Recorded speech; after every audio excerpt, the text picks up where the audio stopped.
were a target because they represented states and symbolized privileged elites. Security precautions at embassies were doubled and redoubled, but were never sufficient if most governments turned a blind eye to the breaches of extraterritoriality. As the 20th century drew to a close, attacks on the diplomatic missions and diplomats grew in scale, and the frequency increased.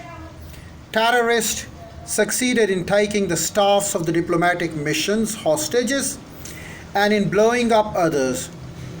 With loss of life, some embassies came to resemble the fortresses. Some new states also adopted the Soviet tactic of offensive behavior as a tool of the policy.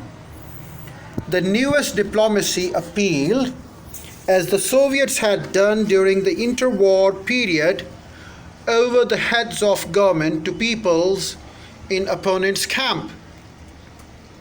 It tried to discredit the governments by attributing ugly motives, and it sometimes trumpeted maximum demands in calculated offensive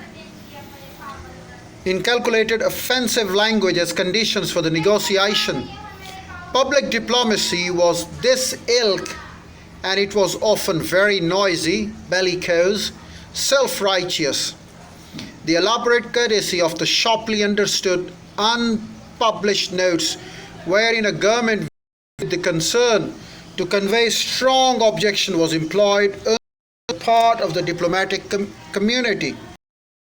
The use of derogatory terms such as war criminals, imperialist, colonialist, hegemon, racist, mass murderer, and not surprisingly proved more likely to enrage than conciliate those to whom these terms were applied. As diplomacy raised its voice in public, propaganda abetted the technology, became a key tool.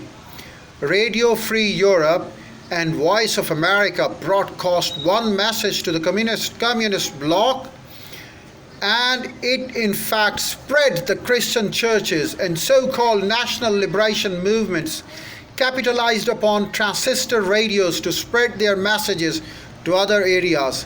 In cities, televisions became crucial as images provided an immediacy that words alone could never convey. Statesmen lost no opportunity to be filmed, and the ambassadors emerged from the shadows to appear on news programs or before the legislative committees to expand their country's policies. Mass demonstrations were staged for the benefit of television, featured the banners in English, which had become the most important international language. When the United States invaded Panama in 1989, the Soviet Union protested on the American-owned television company, cable news network CNN, which was watched by most foreign ministries and world leaders.